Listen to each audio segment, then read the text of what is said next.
Ya. Ya. Silakan bertanya dari tim kuasa hukum.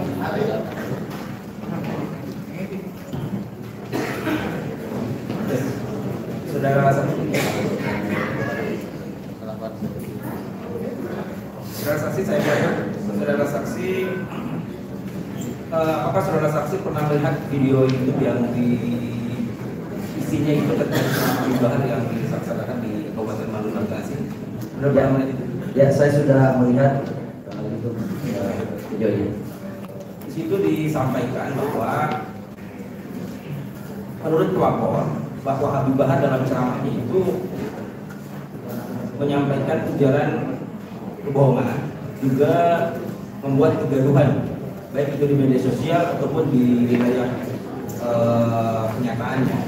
Bagaimana saudara setelah menyaksikan video itu yang dilaksanakan pada tanggal 10 Desember di Bekasi? Bagaimana menurut saudara? Saya coba menjelaskan ya, dari mulai awal itu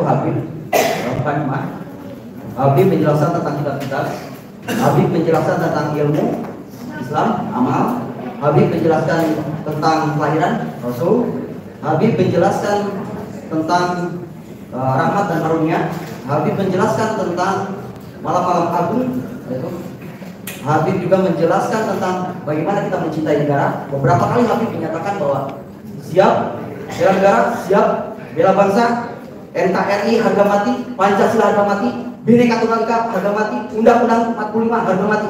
Saya pikir ini luar biasa. Ada jiwa nasionalisme yang ditumbuhkan di dalam ceramah itu. Selanjutnya juga Habib menjelaskan tentang yang mungkin dilaporkan oleh para pelapor tentang kasus kerumunan ya, kasus ini Maulid Nabi. Saya rasa tidak ada yang salah dengan kasus itu. Terus juga Habib menjelaskan tentang ini ada yang mengungkap tentang masalah Jenderal Belum. Di situ saya luar biasa ini. Ada sifat tawasul, ya sifat tahu tidak? Sifat menengah itu, sifat yang posisinya itu saya pikir itu luar biasa. Ketika ada seorang jenderal yang mengatakan Tuhan itu bukan orang Arab, tapi luar biasa mengkritisinya karena Tuhan itu bukan dari seorang manusia. Tetap di sisi lain, ketika jenderal dulu menerangkan bahwa diberikan kesempatan santri untuk menjadi TNI, Habib ikut mendukung program itu. Jadi saya melihat Habib itu mengambil sesuatu yang baik walaupun itu dalam yang dikeluarkan oleh pihak yang berbeda, mungkin dari sisi yang lain gitu. Jadi Habib tidak melihat apakah itu berlawanan atau tidak. Yang penting ada suatu kebaikan dari setiap orang yang diutarakan, maka Habib mengatakan bahwa itu ada suatu kebenaran yang harus didukung. Jadi saya pikir ini ceramah yang otomatis. Selanjutnya di menit-menit terakhir itu Habib juga menyampaikan kalau di menit ke-14 sekian bahwa haram hukumnya menjatuhkan pemerintah yang sah. Luar biasa ini. Terus juga di menit-menit terakhir Habib mendoakan pemerintahan yang baik, pemerintahan yang taat terhadap Allah, juga untuk keberkahan umat dan untuk kemajuan. Dan di sini saya melihat bahwa Habib itu mengkritisi ada kebijakan, bukan mengkritisi hal-hal yang lain. Gitu. Walaupun itu adalah giro, ya memang seperti itulah. Amar ma'ruf nahi munkar itu harus disampaikan seperti itu. Tidak ada yang salah dan tidak ada yang, saya rasa tidak ada yang disampaikan bahwa itu adalah kebohongan. Saya itu adalah ilmu bagi saya. Selanjutnya, saudara hadir di sini, kami minta menjadi saksi yang memberikan tindakan baik atau kami bahas. Saya ingin tahu kapasitas saudara saat ini diganti sebagai apa? Mohon maaf, bukan saya memberanikan diri, saya menyatakan ya mengatakan diri saya itu ketua Aliansi Umat Islam Kabupaten Garut. Ini organisasinya sudah lama sekali. Ketua Aliansi Umat Islam Kabupaten Garut. Ketua Aliansi Umat Islam Kabupaten Garut, ya, koordinatornya. Jadi kegiatan-kegiatan kami sudah jauh-jauh hari sering mengadakan kegiatan-kegiatan pengajian, kegiatan-kegiatan yang sifatnya ekonomi, kemasyarakatan, dan semua kegiatan-kegiatan yang berhubungan dengan bagaimana meningkatkan kapasitas keilmuan masyarakat juga tentang ekonomi. Berapa kira-kira jumlah massa yang berada dalam keanggotaan aliansi umat Islam? Nah ini kalau bicara anggota kan ini harus bisa dikuantifikasi ya berapa jumlahnya. Cuma kita bisa tidak melihat secara kegiatan kita yang setiap kita mengadakan pengajian. Cuman dulu sebelum Habib Rizik Syihab dibicara sempat kita coba undang sampai nggak bisa hadir karena waktu itu disekat di luar negeri sampai pulang lagi dari sana. Luar biasa sampai puluhan ribu di alun-alun Garut masa yang hadir pada waktu itu. Itu yang disediakan oleh yang kami fasilitasi dan kegiatan aliansi umat Islam Garut. Juga ada Ustadz Bahtiar Nasir waktu itu. Nah, sempat juga ditolak oleh kelompok. Ternyata balik-balik lagi ya ke situ. Itu juga luar biasa di Depok. Ada berapa masa? Kalau saya mau ngitung satu-satu memang saya nggak bisa ngitung, tapi puluhan ribu lah kayaknya satu lapangan Depok kan luar biasa. Lapangan alun-alun juga luar biasa, luas sekali. Terus kemarin juga kami mengadakan kegiatan pengajian, menghadirkan Ustaz Abdul Qadir di Masjid Agung. Saya kira luar biasa juga. Jadi kegiatan-kegiatan kami rutinitas adalah kegiatan pengajian dan kami melihat bahwa tidak ada hal yang bagi kami tidak ada hal yang meresahkan gitu ketika Habib Bahar dengan video yang disampaikan di Margasi di Bandung. Dari sisi mana yang merasakannya? Justru yang perlu yang masyarakat ini sekarang lagi dipersiapkan yang dari masyarakat ini yang lagi dirasakan ketika mereka itu memikirkan bagaimana ke depan harus mencari makan, mencari penghasilan, mencari pendapatan. Yang lebih meresahkan bagi masyarakat adalah ketika harga minyak goreng mahal. Luar biasa semua orang bisa melihat bagaimana berbondong-bondong orang untuk mendapatkan minyak goreng. Jadi mereka sudah memikirkan hal-hal yang bagi rakyat itu hal yang seperti ini. Berapa orang yang melaporkan? Berapa jumlah yang ada di Kabupaten Garut? Berapa juta? Berapa yang ada di desa dan desa? Persentasenya berapa persen orang yang melaporkan seperti ini? Justru kami masyarakat ini bagi sekarang itu lagi memikirkan bagaimana ekonomi ini supaya meningkat untuk kebutuhan kehidupan dan mencari makan ke depan. Udah itu dilanjutkan karena ini kita latar belakangnya beberapa saksi ke belakang mengatakan bahwa di wilayah Garut, yaitu wilayah Sadang, menurut kesaksian sebelumnya itu Bapak Kiai siapa ya menyampaikan bahwa beliau telah melakukan beberapa pertanyaan kepada jamaah-jamaahnya bahwa gara-gara ceramah Bahar ada kegaduhan, ada keonaran. Apa saudara tahu memang di wilayah apa itu wilayah Sadang kalau nggak salah? Nah itu kebetulan itu daerah saya. Ya. Saya tinggal dari kecil sampai sekarang di kampung Sadang, di desa Sadang di Cinaraja. Saya merasa sedih ada orang-orang yang melaporkan Habib Bahar menjadi saksi ya. Ya, itu menjadi saksi ya, ada menjadi saksi dan ternyata menyebutkan tendensius kepada Habib. Setelah saya tahu, saya tuh tahu kasus ini setelah tadi ada yang melaporkan. Jadi saya tuh coba-coba apa sih sebetulnya yang dilaporkannya. Dan setelah saya coba tanya-tanya itu ke ibu-ibu pengajian, tanya-tanya ke masyarakat sampai ke RT juga, ternyata mereka tidak tahu tentang video Habib Bahar. Mereka tidak tahu apa kasusnya gitu kan. Jadi kalau ada yang mengklaim, ada yang menyatakan bahwa ada keresahan atau ada keonaran gara-gara Habib Bahar, saya kira itu adalah suatu provokasi. Saya tegaskan yang namanya adalah Bang Faisal Sobari yang menyampaikan dalam kesaksian sebelumnya bahwa beliau mengatakan bahwa di daerahnya itu terjadi perdebatan dan kegaduhan gara-gara ceramah Habib Bahar. Makanya saya tanyakan kepada saudara. Membicarakannya pun juga tidak ada. Saudara kenal dengan saudara Kiai? Saya kenal. Oke. Ya. Bisa saudara pertegas lagi bagaimana keadaan sebenarnya yang terjadi di lapangan? Saya bicara langsung juga dengan masyarakat. Ada di satu sisi lain yang fans juga ke Habib, dan di sisi lain juga ada yang nggak kenal ke Habib. Gitu. Bahkan kalau masalah ceramah-ceramah yang sekarang dilaporkan itu luar biasa. Bisa saya generalisasi, mereka tidak paham tentang masalah video yang dilaporkan oleh saksi tersebut. Dan ternyata saya melihat juga ini yang melaporkan di daerah saya itu, mohon maaf ya ini saya bukan riba ya, dengan detail dan sebagainya. Saya juga ingin mempertanyakan itu atau saksian dan gitu ya. pondok pesantren dan sebagainya gitu ya. Mohon maaf karena yang saya tahu di pondok pesantren di Sadar itu yang besar juga doa. Yang ada tegas Pak Saksi bagaimana maksudnya? Jadi saya tidak melihat, ini sepenglihatan saya ya, sepengetahuan saya tidak melihat ada ponpes yang disertakan di dalam BAP itu ya.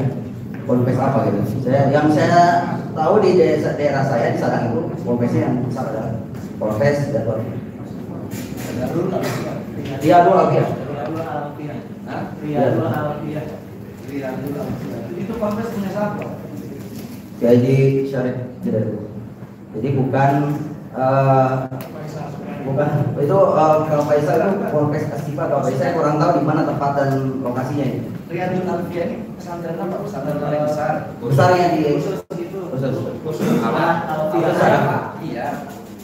Katanya yang paling besar di mana? bisa dan bahkan di dalam itu yang termasuk yang dikeluarkan juga bisa. Nah, itu mempermasalahkan apa enggak? Tanya. Apakah itu dipermasalahkan atau tidak? Enggak, ponpes ini mempermasalahkan enggak? Apakah pondok pesantren yang dikatakan tadi terbesar di Sadar itu mempermasalahkan terkait ceramah bebas? Tidak, saya netral. Saya tahu karakteristik di kampung daerah saya itu dari dulu tidak pernah mempermasalahkan masalah politik atau pro dan kontra dengan pilpres dan sebagainya tidak ada. Bahkan di kampung saya juga dikatakan pasif terhadap hal-hal yang seperti ini. Bahkan masyarakat dan sebagainya juga tidak ada yang tahu. Jadi kalau ada dari daerah kami yang melaporkan keresahan, itu akan kami pertanyakan kembali keresahan apa dan seperti apa. Masyarakat di sana aman-aman saja, kondusif dan tidak pernah memikirkan hal-hal yang seperti ini gitu. Yang mereka pikirkan itu bagaimana mencari pekerjaan, mencari penghasilan, mencari nafkah dan kerja untuk kehidupan ke depan. Itu hal yang penting. Kembali kepada pokok persoalan yang disampaikan oleh pelapor yang dituduhkan kepada Habib Bahar bahwa ada perkataan yang diduga provokatif, yaitu mengatakan bahwa Habib Rizik ditangkap, ditahan untuk dalam melaksanakan maulid. Bagaimana menurut saudara setelah menyaksikan video tersebut? Ya betul. Apa yang dikatakan Habib Bahar karena maulid betul. Saya juga pernah lihat juga di Google itu, karena yang tagline menjelaskan kasus maulid Nabi itu di video di TV itu coba ya. Ya. Itu dijelaskan polisi ternyata Habib Rizik ditahan karena pasal penghasutan, bukan kasus kerumunan. Ya betul, sesuai dengan apa yang disampaikan ya. Jadi apa kontradiktifnya gitu dengan apa yang disampaikan oleh Habib? Jadi tidak ada persoalan. Tidak persoalan. Yang seperti itu. Selanjutnya terkait pembunuhan Laskar atau pembantaian Laskar KM50 yang dikatakan oleh pelapor juga dan dituduhkan oleh penyidik bahwa itu adalah sebuah provokatif dan kebohongan. Menurut saudara bagaimana? Setelah saudara menonton video itu?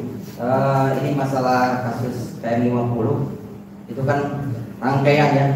Orang pun akan tahu mana yang ketika jatuh karena kecelakaan, mana yang ketika meninggal karena tabrakan, mana yang ketika meninggal dibunuh. Saya lebih seperti itu mungkin. Setiap orang punya persepsi, punya nurani ketika bagaimana melihat bahwa ada proses pembunuhan dengan tembakan. Saudara pernah melihat bagaimana foto-foto yang terjadi? Saya melihat jauh hari sebelum Habib di dalam ceramah itu. Jadi di medsos dulu itu udah banyak sekali udah berkeliaran ya, bertaburan foto-foto. Ya sekiranya mungkin semua orang tahu dengan foto-foto itu. Tapi hal yang lebih jauh dan lebih detailnya saya mohon maaf, saya tidak bisa menjelaskan. Karena itu adalah ada punya kapasitas. Lebih baik kalau memang perlu hadirkan saja korban atau tim yang lain yang tidak menjelaskan. Mohon maaf saya tidak bisa menjawab. Dan perlu diingatkan kembali, ini saya jadi bingung, tapi mohon maaf saya jadi bingung.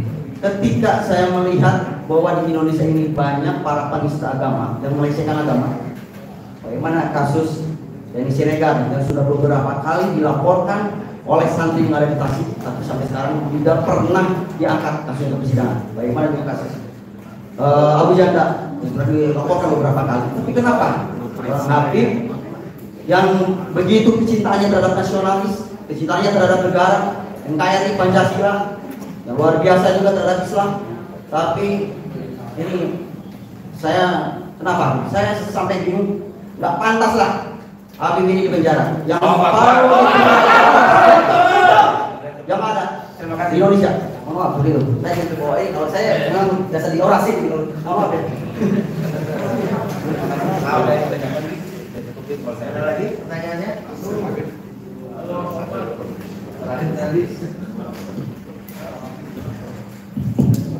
Terakhir tadi Anda bilang yang pantas di penjara itu koruptor. Nah, koruptor, pengkhianat bangsa, pengkhianat rakyat.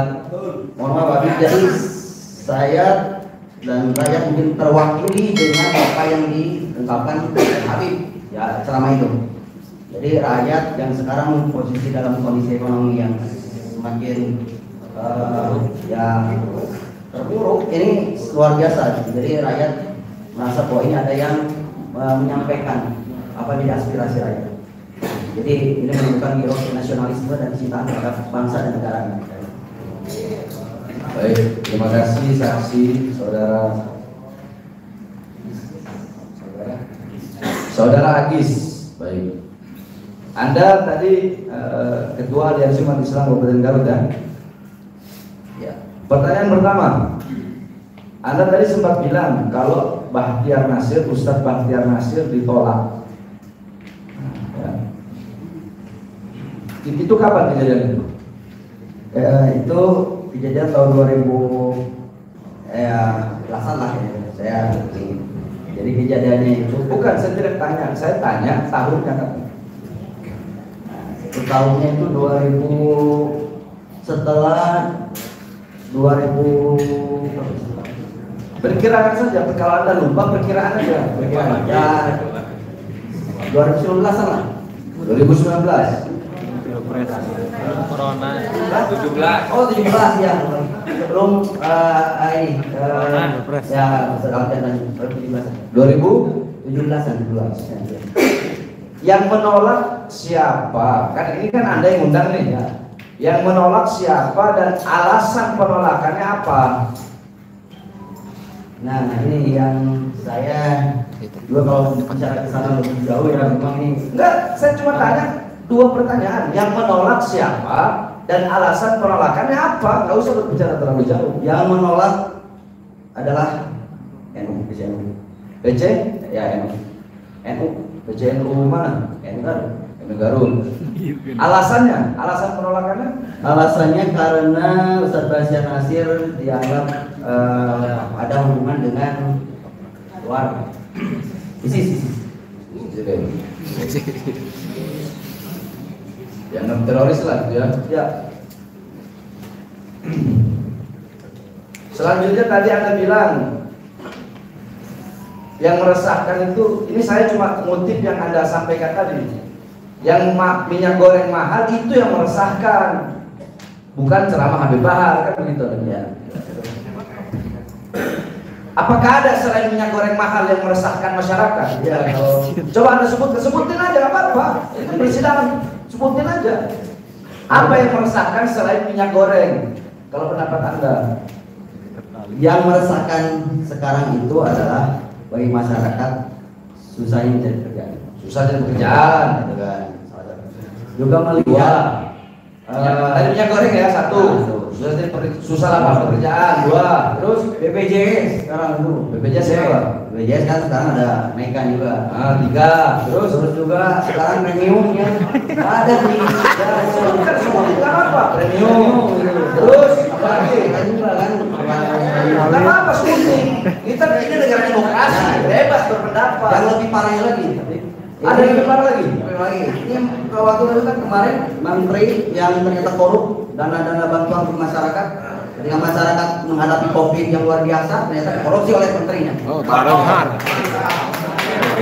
Itu meresahkan. Meresahkan itu jauh lebih meresahkan karena itu menyangkut tentang kebijakan hajat hidup orang banyak. Hajat hidup orang banyak. Jadi menurut Anda ceramah saya itu Tidak ada, kecil sekali. Kalau saya bandingkan dengan persentase dengan tadi, mungkin nggak kelihatan.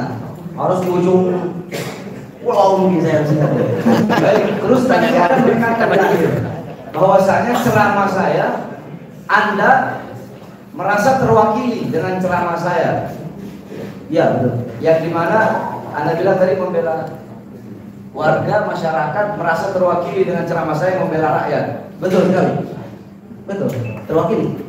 Karena Habib mengutarakan, menyampaikan tentang bagaimana mengkritisi kebijakan-kebijakan pemerintah yang lain.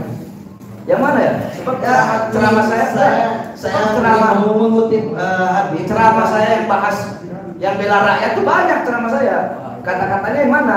Ya, ini kata-katanya ketika Habib menyatakan bagaimana kalau kebijakan pemerintahan ini merugikan rakyat, apakah kita akan diam atau harus seperti apa? Mungkin bukan begitu, mungkin begini. Nih saya ingetin mungkin. Dalam ceramah nih saya mengatakan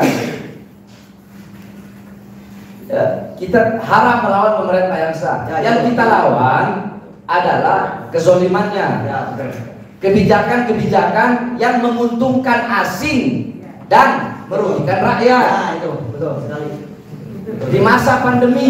Di masa pandemi, menteri-menteri bertambah kaya, tapi rakyat susah, rakyat menderita, rakyat kelaparan, sedangkan para pejabatnya hidup kenyang. Itu Anda merasa terwakili? Terwakili sekali. Hah? Terwakili? Anda dan masyarakat merasa terwakili? Karena saya juga Ketika saya berkata, banyak para pejabat-pejabat hidup mereka mewah, mereka tidur di atas kasur-kasur yang tinggi bagaikan kaisar, sedangkan rakyat tidur di atas tikar yang kasar. Anda merasa terwakili? sangat terwakili.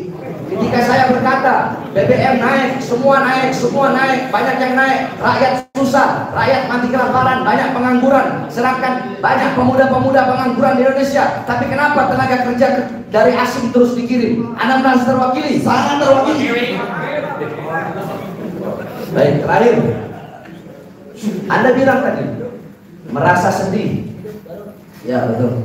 Merasa sedih karena ada yang menyudutkan dan menjadi saksi atas kasus Habib Bahar. Anda bilang justru yang menyudutkan dan menjadi saksi itulah dia yang suatu provokasi. Tolong bisa Anda jelaskan? Begini Habib, saya jujur, saya bicara normatif. Saya sendiri tahu video dan ceramah ini setelah ada pihak yang orang-orang dari Kabupaten Garut melaporkan kasus ini. Otomatis saya secara langsung Bukan menyaksikan. Orang Garut ada yang melaporin, bukan orang Garut. Saksi lah, mungkin lah seperti itu, saksi lah.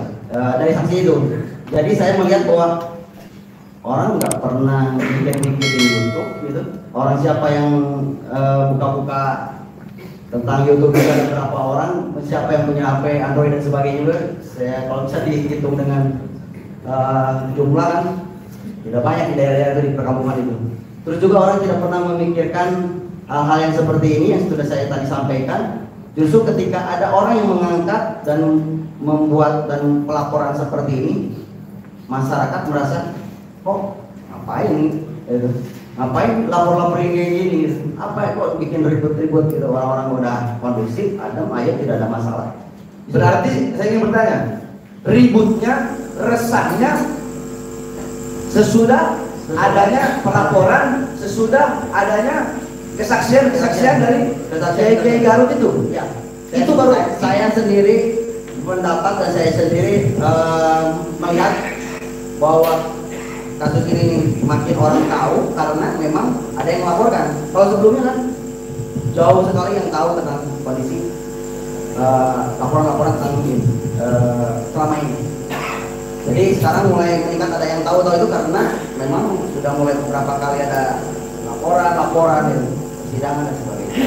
Seperti itu. Jadi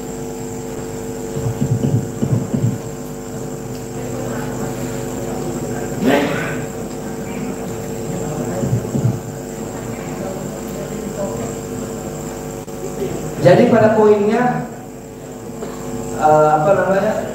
keresahan itu terjadi, kecemasan itu terjadi, keonaran itu terjadi sesudah adanya pelaporan dan sesudah adanya kesaksian dari para kiai-kiai yang dari Garut yang jadi. ya, betul sekali kalau saya pendapat seperti itu. Seperti itu ya. Bukan berpendapat, yang Anda alami. Yang saya lihat juga lihat masalah di masyarakat itu setelah ada lapor-lapor seperti ini, karena tadi sudah beberapa saksi menyatakan dan menyampaikan juga sama kondisinya seperti itu. Jadi kami warga Garut juga merasa sedih, merasa kok kenapa mau bawa nama Garut lah katakan gitu, yang melaporkan kejadiannya di Bandung tapi banyak orang saksi dari Garut gitu. Dan Anda merasa Sedih ngeraken Garut. ngisin kan kalau bahasa Sunda itu bersama bahasa ngisin kan. Iya, kalau saya kan nggak tahu. bahasa saya tahunya bahasa kita halus tuh abdi, ya abdi, tuang, maaf itu. Kalau bahasa saya itu aing, ya saya tahunya. Kalau sopannya apa bahasanya? Ngisinkan. Berarti menurut Anda, pendapat Anda yang menjadi saksi dari Garut itu ngisinkan Garut kan? Ya.